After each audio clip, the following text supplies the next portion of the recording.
On. Okay, I'm recording in progress. And the one thing I need in order to be recording in progress is a church bulletin and a program. And why do I not have that? It's because I am a clod. Thank you.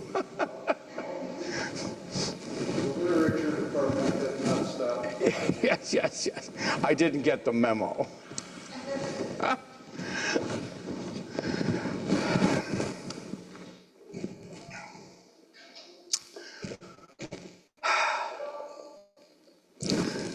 We'd like to welcome you to the Unitarian Universalist Church of Niagara on this, our Sunday service, our Sunday devotional service, June the 1st.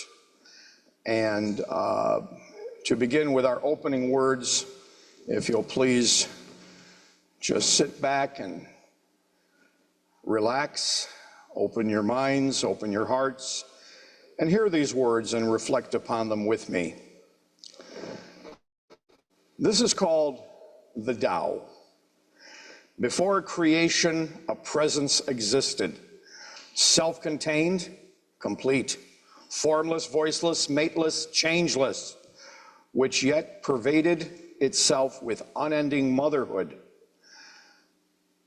Though there can be no name for it, I have called it the way of life. Perhaps I should have called it the fullness of life, since fullness implies widening into space, implies still further widening, implies widening until the circle is whole. In this sense, the way of life is fulfilled. Heaven is fulfilled, earth is fulfilled, and a fit person also is fulfilled. There are the four amplitudes of the universe, and a fit person is one of them. People rounding the way of earth, earth rounding the way of heaven, heaven rounding the way of life, till the circle is full and complete. Excuse me.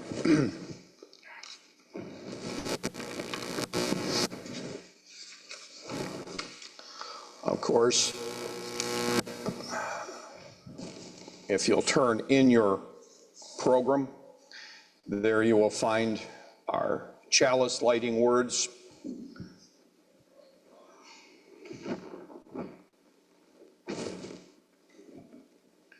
And please let us heartfully affirm this lighting. May the light we now kindle inspire us to use our powers to heal and not to harm, to help and not to hinder, to bless and not to curse, to serve you, Spirit of freedom.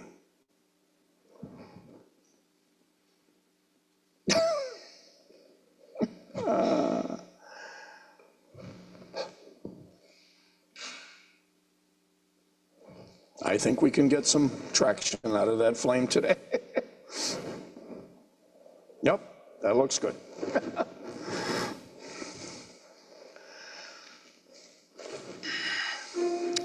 If you'll turn now in your hymnal to hymn number 145, and there you will find As Tranquil Streams.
Prophetic church, the future waits your liberating ministry.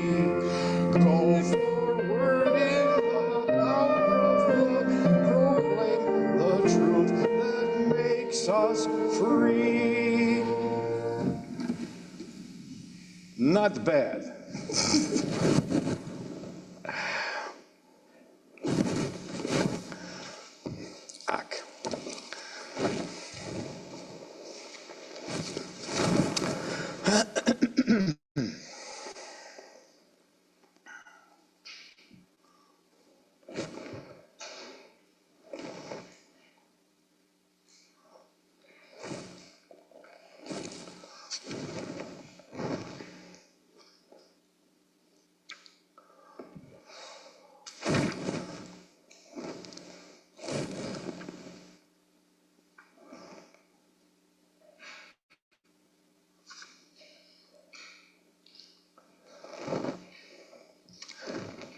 Today, our responsive reading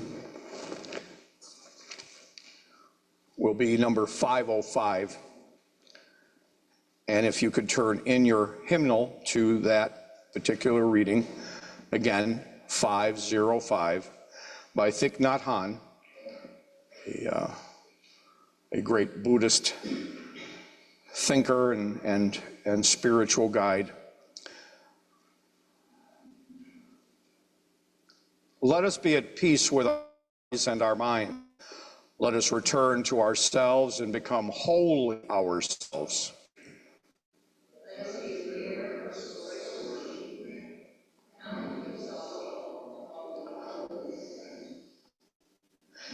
Evoking the presence of the great compassion, let us fill our hearts with our own compassion to ourselves and toward all living beings.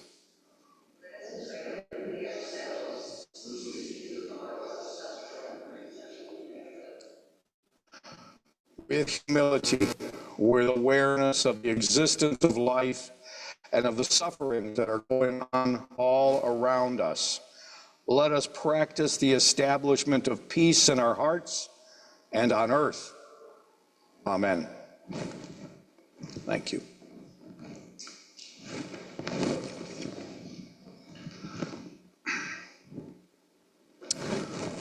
We come now to that period of time of deep reflection and in many of us reconciliation that we call honoring our joys and our sorrows.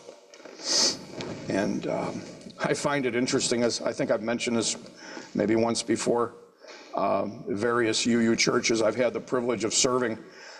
Some people will minimize this part of the service, and they will refer to them as joys and concerns. And I one time brought that to the attention of a minister, and he said, he thought about it, he thought about some of his congregation, he said, no. He said, sorrows would be a better word because it's more descriptive of what some of the folks are going through. So we come to that period now.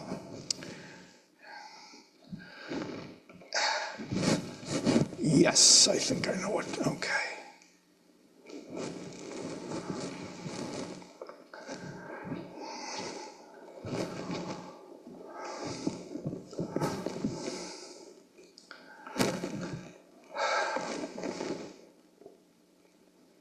Okay. I have only one, and this speaks to what I just shared with you. I will call it what it truly is, a sorrow.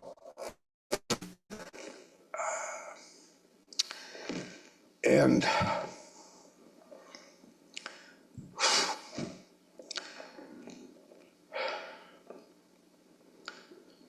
I will ask you to bear with me. This past Friday, we lost our dog.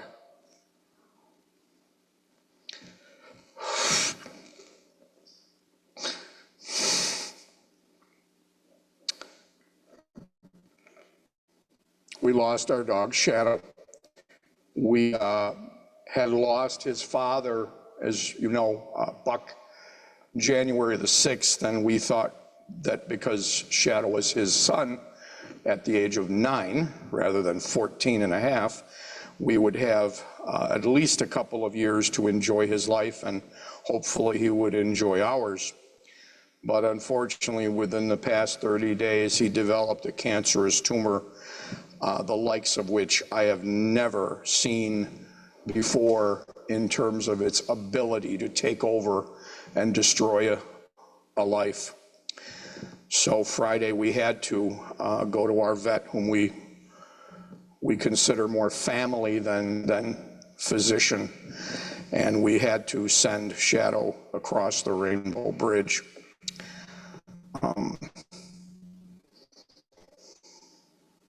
So we accept that as part of life, and we know it's in our belief that he rests in peace, and we're grateful for he was, and to us is truly an example of a significant life. Thank you. Is there anyone else who would like to please share a joy or a sorrow?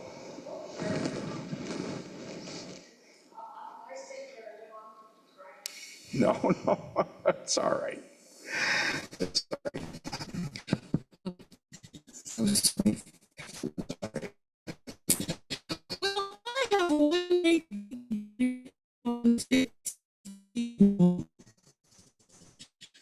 I've forgotten how many watching you used to be everywhere to tell you well. I recall I couldn't get out that door. I couldn't get out that door. I did get the front one shoved open. But the snow was so high, and there comes Mr. Ewing. He walked all the way from his house on Forest Avenue, pushing his snowblower, just to blow me out of the, so I could get out to church. So recently, we got to talking, and he'd said about how he used to play the piano. Now, I'm not going to put him on the spot today, but I will. And he's going to play something. But all of a sudden now, 2 or 3 days a week, I'll hear plunk, tingle. And it is the most joyful sound coming from down here, floating upstairs. It reminds me of when I used to walk down Philosopher's Walk between University of Toronto Faculty of Music and the Conservatory. And I'd hear like, ah! Plunk, plunk, plunk, ah! All sorts of sound. Well, it kind of is like that. So, Mr. Ewing, you brought me so much joy, including bringing your granddaughter. And we all got to pray that by September, he's going to get this one song aced, and she's going to come and sing with her grandpa. Thank you. That's beautiful.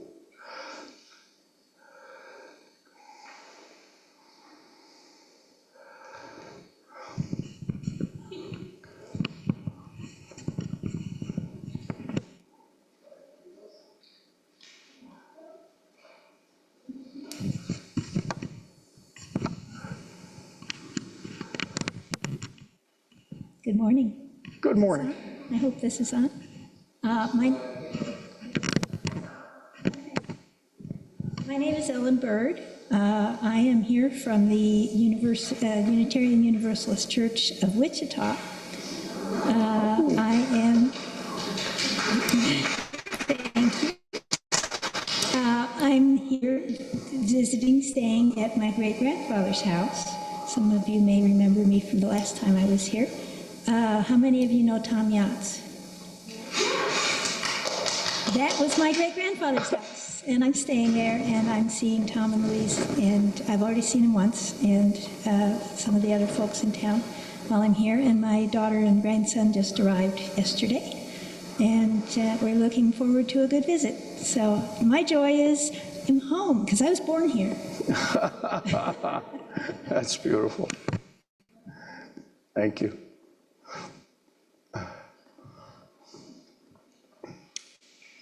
Anyone else? Going once? Go up. Here we are. That's all it usually takes.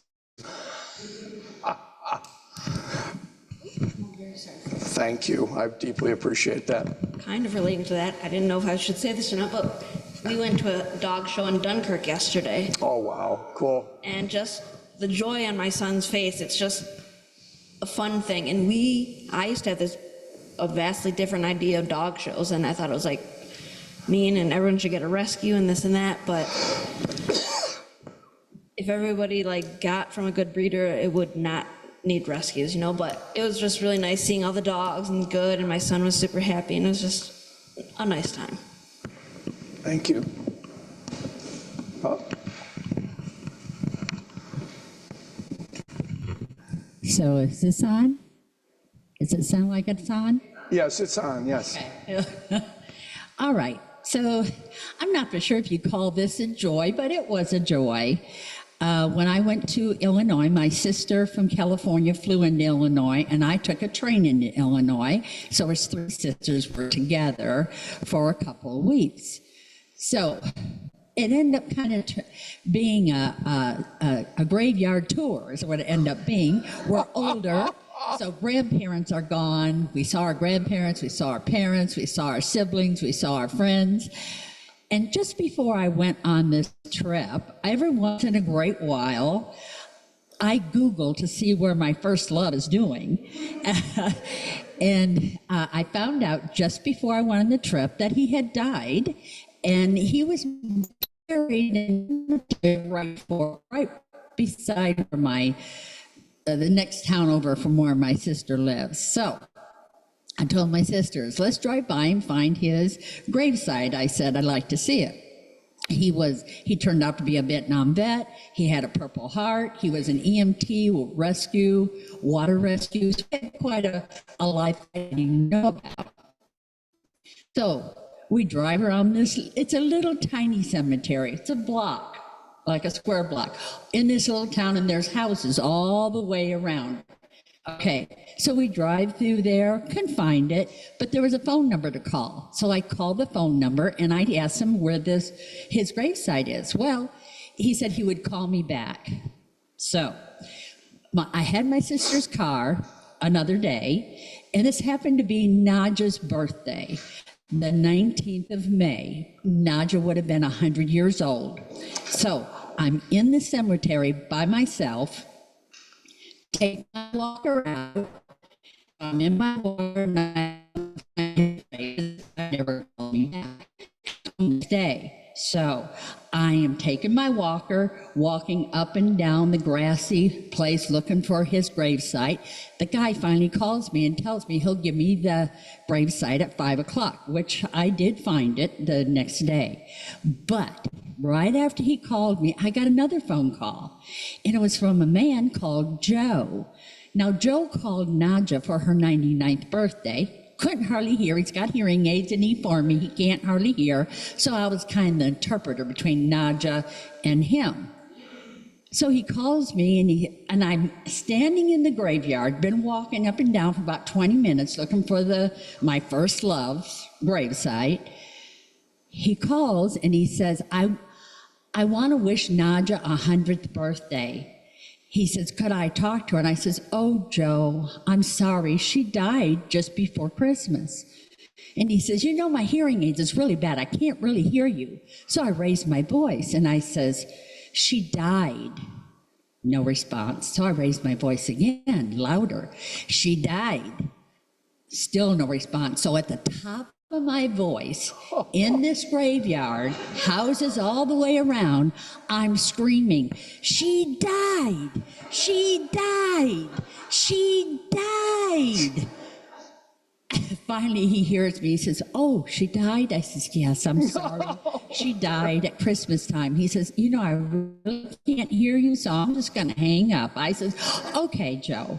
And so he hangs up. So I get my walker, get in the car, and I start to drive away.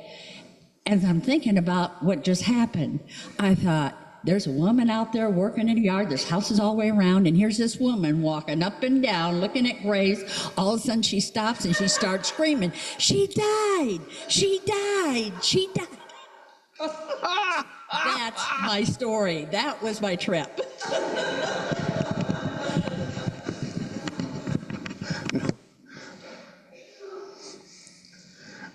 I'll light a candle for now.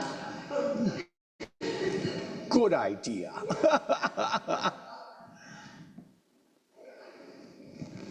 Anyone else? Okay. All right.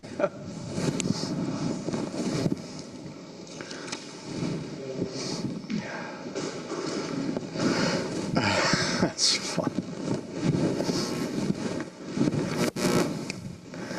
And I won't light a candle for this, but I think it bears repeating.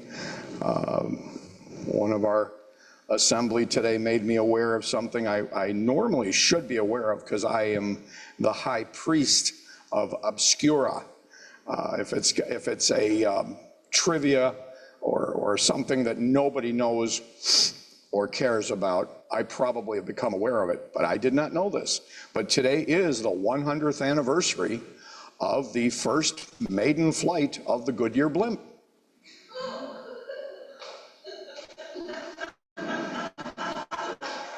You will all sleep better for it today. I remind you, if it wasn't for the Hindenburg, we'd be taking a flight to Chicago in one of those. But anyway, we come now to that portion of our service, our offering. We do deeply, in deep gratitude, we are grateful for your generosity, because it does make not only this individual ministry possible, but it makes the overall ministry of the Unitarian Universalist Church worldwide possible. And if you take a good, long, hard look at the newspapers and all of the other media, boy, could they use us. That's a biased opinion, I admit, but in my opinion. So now ask you,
however they did this was before I came there. Next Sunday will be our last service for the season before our hiatus, and then we begin again the Sunday after Labor Day. But it has been a wonderful experience. You folks have taken me in, cleaned me up, fed me, and listened to my reflections and so forth. And I'm going to miss you through the summer, but I'm hoping that sometime during the summer I'm going to be able to come back and spend some quality social time with you, and more so than I've been able to during the church year. And so I just say thank you. The title of the sermon today, my sermon, is Survival of the Fittest. And I had as the beginning that, Charles Darwin, who is, of course, the father of the concept of evolution, basically very strongly put forth, and many people after him put forth, that only the strong survive. And as time has moved forward from a purely scientific point of view, the evolution of species and such, this concept of how we evolve, how life evolves, how the various species have evolved and so forth, it speaks to that, there's no other word to use, that scientific truth, that the strong do survive, the weak are they die, they go back into the panoply of the energies and the vibrations and the multi levels of life, and we continue to evolve and move forward and so forth. And yet the irony of it all is that when this theory came forth, excuse me, and these theories evolved, there was what I like to call pushback. And the pushback, unfortunately, and if you study any, we all have studied some history in school, and we see the evolution not only of science, but we see the evolution, or in some cases, the de-evolution of religion. And there seems to always be this pushback from religion. And with religion, and I've learned this after some 43 years of ministry, but also some at least 65 years of life, that many times when you look at religion, and people sometimes are a little bit offended when I point this out, but in many religious studies and developments, you see that the theologians get together and discuss God and all of God's attributes. And they find that when things in life do not work very well, they usually make a conscious, by the way, decision that they need to change their opinion or their observation about God to match the experiences they are having. I think I saw a book one time, The Care and Feeding of Your Deity. And what it basically said in a proverbial nutshell, if I may paraphrase, is theologically, in many instances, what most of man doesn't know about God, about the dynamics of divinity, he makes up. And that seems to be okay, because from a psychological point of view, from a sociological point of view, that is a pretty healthy thing to do. Because we need religious experience and expression to help us cope with, and I've spoken to this before, about the existential ups and downs of life. We are terrified when we are born. That's, our existential angst. We become scared of each other. And of course, the last great fear, of course, is the fear of death, the fear of annihilation.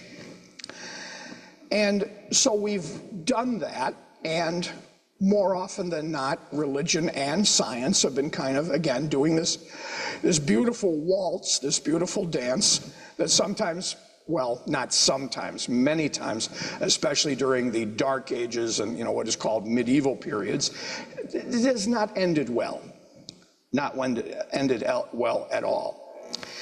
And you would think that as we have, though, evolved into the future, that we would maybe come to this understanding, and I believe that's how humanism, or a phrase that I prefer to use because I identify with it myself, religious humanism, and people say, that can't happen.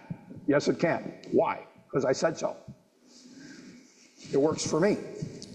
By the way, I didn't coin that. That has been around for a very long time amongst the Unitarians and the Universalists. But as these ideas have melded and there's been dynamic tension in religion and with religion in regard to science and so forth, there is this notion that if we can strike some kind of a balance, that we can use religion as a buffer to the harsh realities of science, and yet be able to be scientific enough in our orientation and in our expression where we don't basically continue what we did, hundreds of years ago, and that's kill each other for disagreeing with each other. And as time has worn on, you begin to see things like in the study of the life of the Buddha. I quoted today from Lao Tzu, Jesus of Galilee, etc. You find that there is that buffer.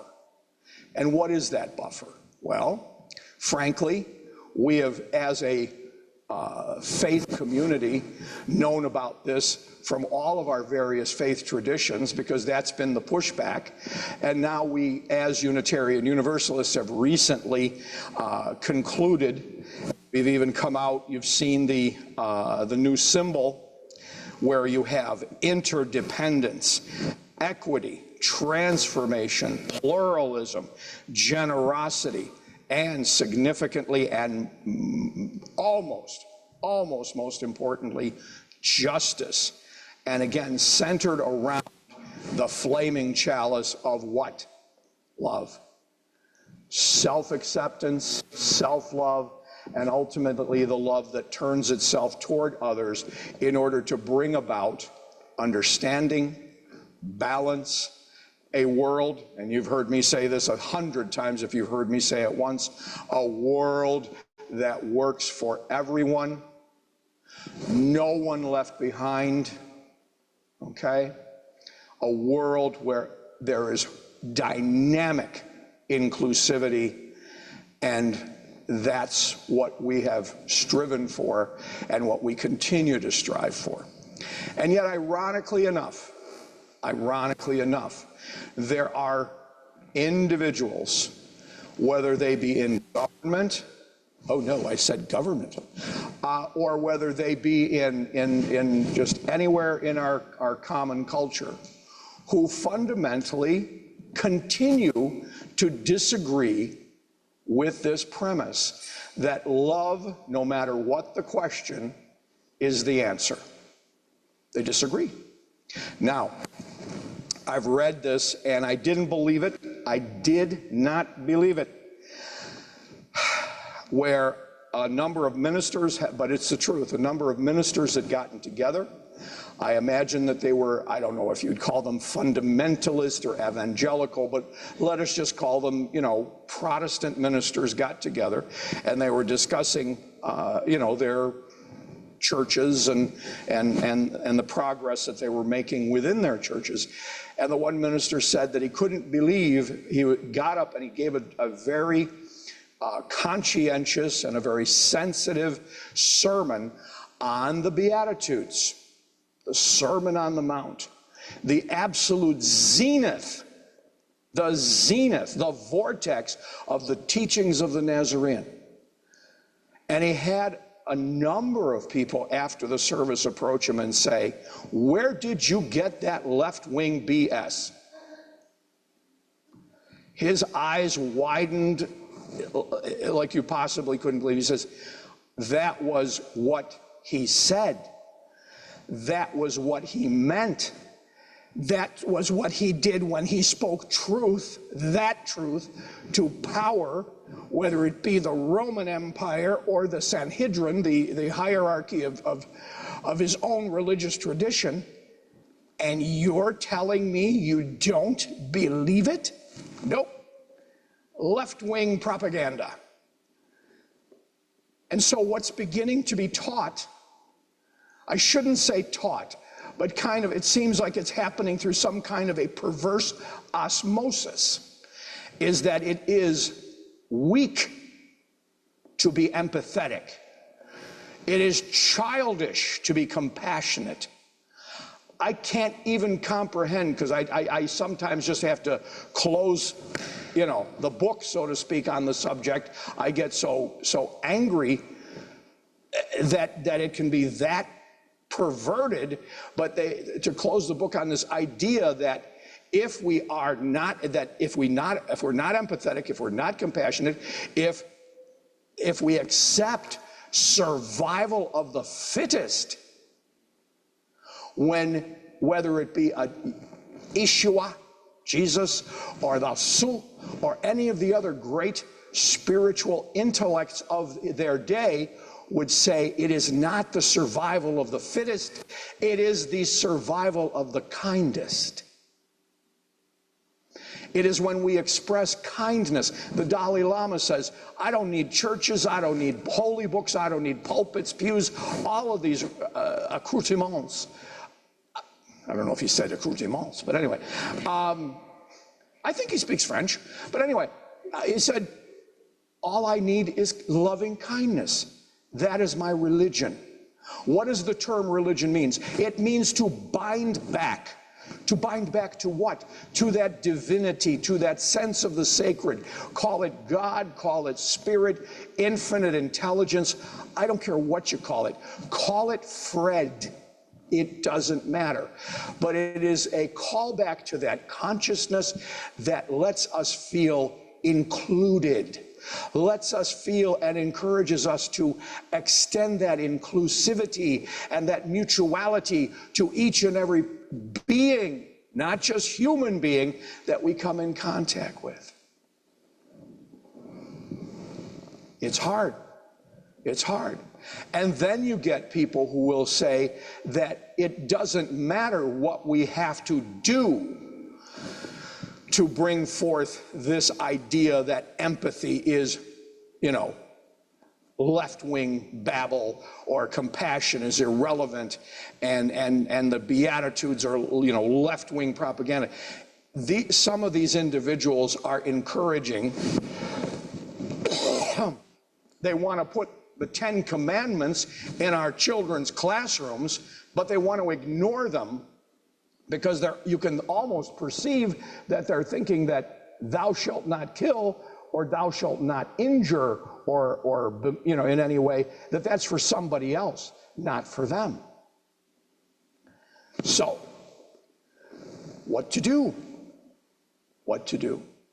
Well, I'm here to tell you, we keep doing, and I've said this before and I'll say it again, what we have always been taught to do, and what our teachings, our principles, our values continue to encourage us to do, that in spite of all the opinion, the appearance, and all of the incredible struggle that comes from that, we continue to do what these great leaders in history have encouraged us to do, and that is love.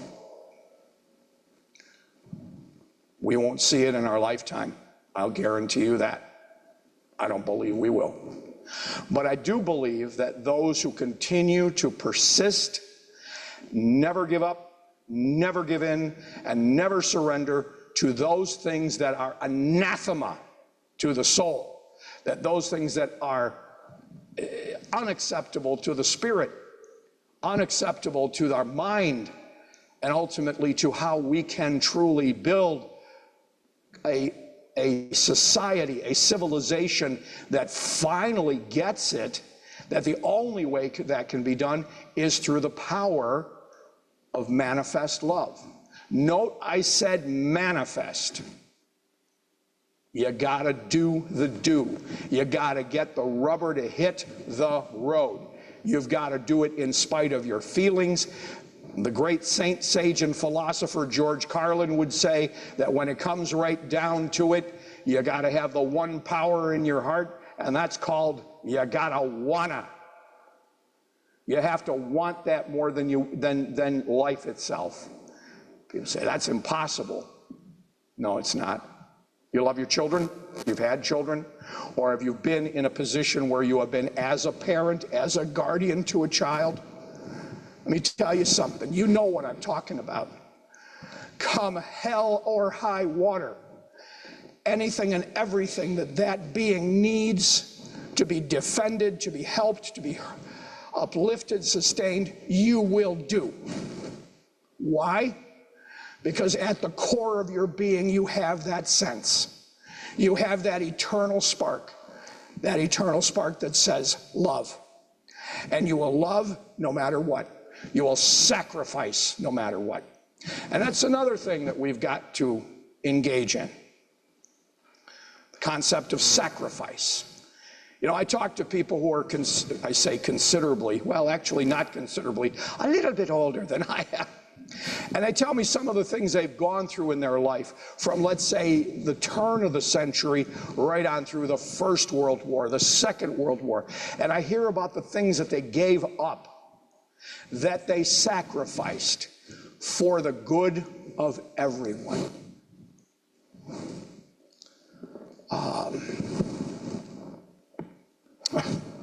Some days I just lose my word. Not bartering, rationing. My parents told me about rationing. When I was a kid, this was impossible. What do you mean I can't have a candy bar? No, it's not that you can't have a candy bar. It's I want you to know what we had to live through in order for things to work for our country. Our country. Or our larger extended family. And people would come to church to pray for the good of not just the nation and their families, but the world. And they strove to understand on a deeper, more compassionate level what was going to be necessary in order to, I hate to say this, but vanquish that which was, for lack of a better word, and it's probably not the best word I can use, vanquish evil, that which contends to want to basically crush, kill, and destroy, and to replace it with loving kindness, as the Dalai Lama says, tenderness, and to reach out to those and continue to make that the standard, the norm. If you read people like Kurt Vonnegut, or if you read other what I call more contemporary philosophers, chemists and a few others, you'll find that they even say things like the most stupid thing that's ever been invented by man is war. Stupid. It has no sense. It has no progress. It has no ability to propel our culture, our society, our civilization anywhere but down the drain. And what do we still do? We still believe against all belief that somehow if we engage in it, we're going to be okay. We're going to be winners eventually. Well, again, those who have come before us, our elders, those people that we say we stand on the shoulders of giants, whether they be in Unitarian Universalism, or whether they be in Christianity or Buddhism or what have you, they say no, no. The more you think of others, the better things are going to be for everybody.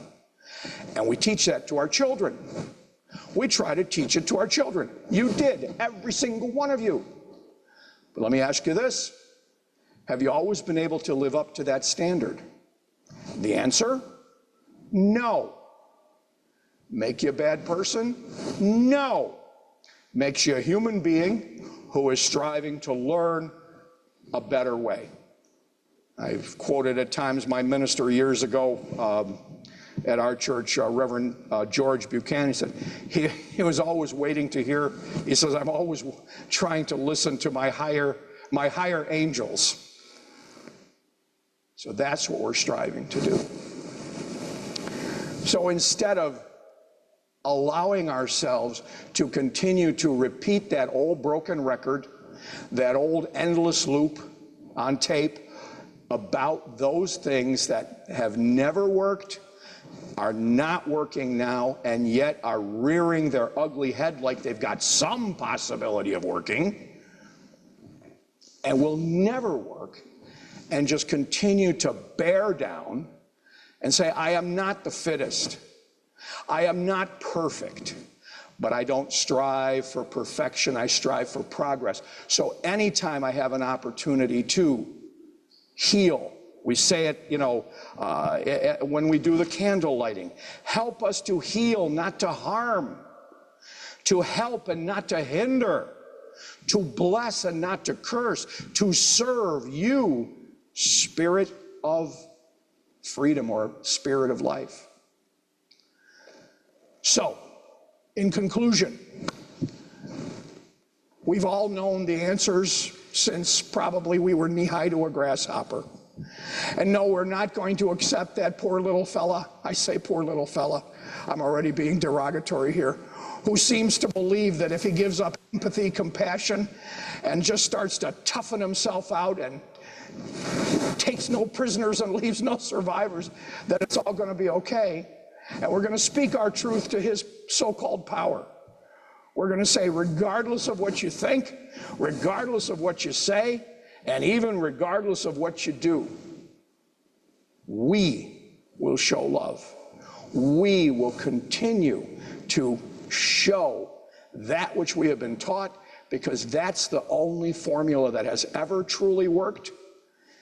It is beginning to, in pockets, you have to look, but it is. It's beginning to work now, and it will be ultimately what is the only thing that will work in the foreseeable, and even in what we will never see, the far distant future. So, the only thing I say to you, and you see this as I strive to do it, and maybe I'm not the best example for you. I'm sure many of you think, that's an example? But do it not only with love in your heart, but do it with a smile on your face. Do it knowing that regardless of what the appearance, if you stay the course, if you keep doing what we've been encouraged to do, we are part of, not the great reset. We are part of the great solution. Because up until now, so many have only chosen to be part of the great problem. Thank you. I bid you peace.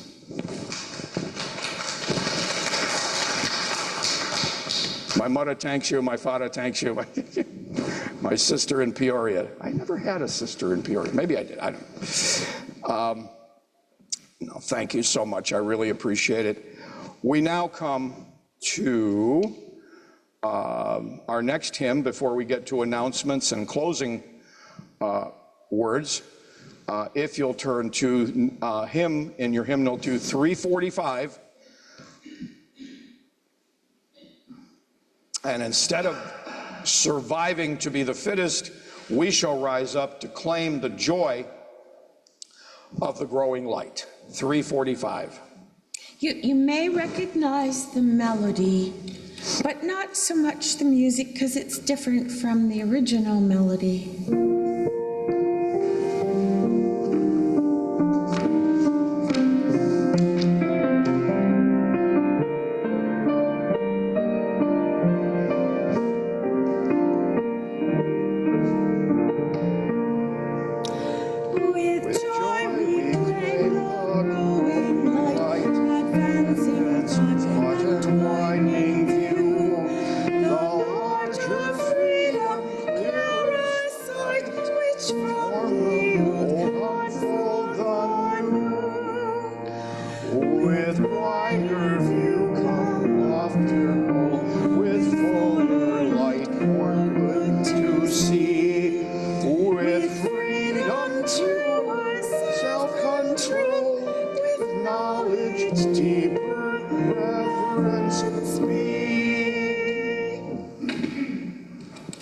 Not bad.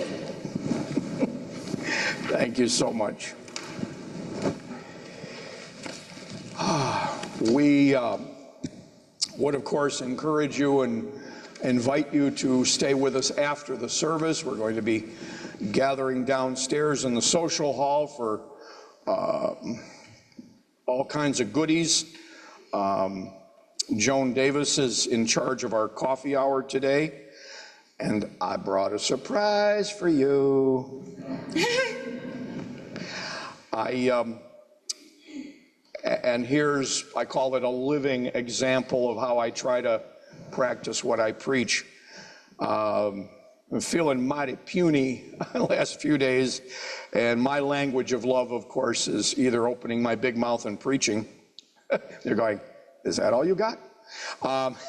The other thing I do is I love to cook. So I brought a world-famous, life-changing, often imitated, never duplicated, peach, what do you call it? Cobbler.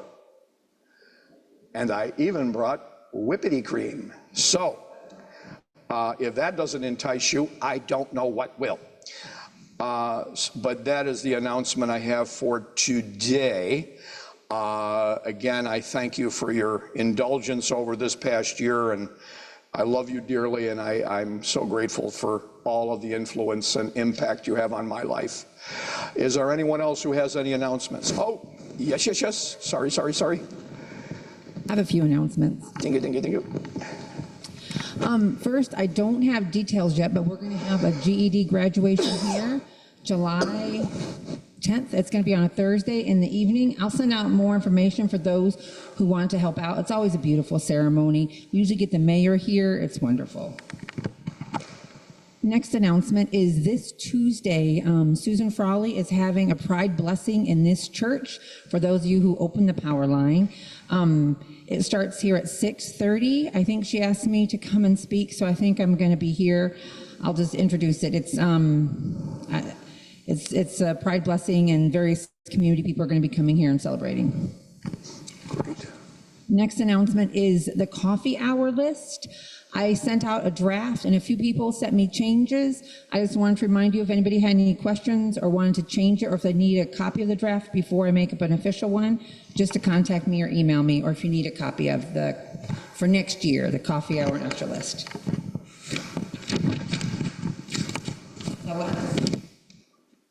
The last announcement is on this summer, we have some openings for people who would like to speak. So I've got a clipboard. We've already got some things filled in if anybody wants to speak this summer.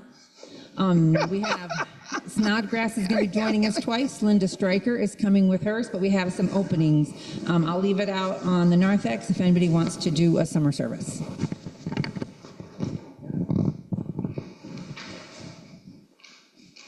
Will there be goodies?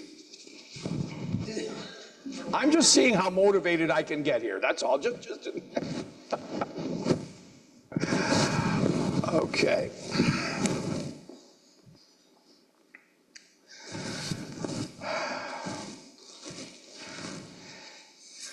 You know, you folks call this closing words, but afford an old priest an old term, benediction, to bless as you go forth. Infinite Spirit, sourceless source, giver of all good gifts, we don't have a clue, not a clue, how God is, how God works, how God manifests, save the fact that we know that we are imbued with the generous spirit of life, and we make a commitment, a covenant with ourselves, with your infinite spirit, and with each other. We go forth now into the world, into what appears to be a harsh, unforgiving world. And yet those who have come before us, those elders, those spiritual giants who knew the truth that sets individuals free, that we covenant to love ourselves first and foremost, to accept ourselves as being quite enough and acceptable unto life. And we make a covenant with not only life itself, but with each other and with the world, that we shall strive to put forth love as the standard, to put love forth as that which we are all about. And though we know that we will fall, though we know that we will err in our ways, we covenant that we will continue to strive, for in so doing, we take our part in the manifestation of peace on earth, that which is truly goodness for all being kind. And this is our prayer. This is our chosen destiny. And so it is, and so we let it be. May it be so. Let us now, as we extinguish the chalice,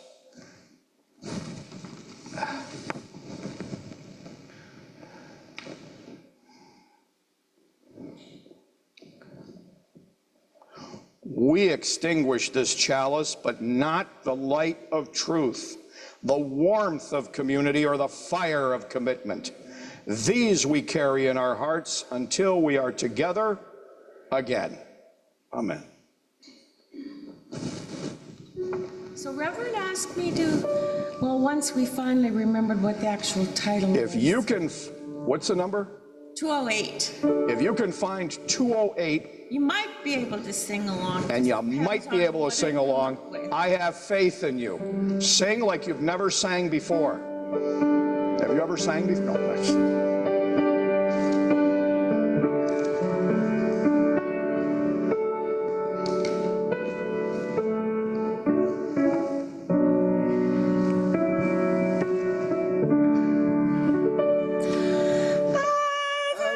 Every time